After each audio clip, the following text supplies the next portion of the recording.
Hello guys, in this video I am going to show you how to check out resort maps on the Slopes application.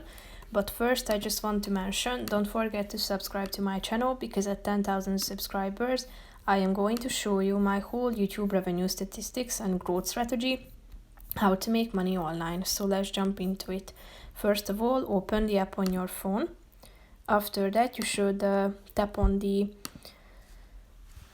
resort button down below, which is the second option. After that you should select a resort location on this map, or you can also type it in into the search bar.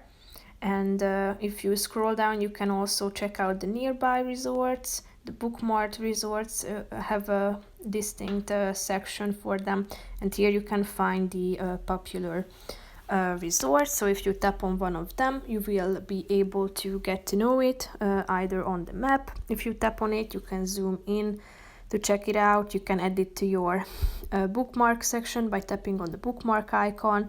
You can also call the ski emergency. If you tap on the three dots icon you can also enable smart reminders. And here you can download an offline map. Here you can check out the conditions, what people are saying, and so on. The snow forecast is also available. So that's pretty much it for this video guys. See you in the next one. Bye bye.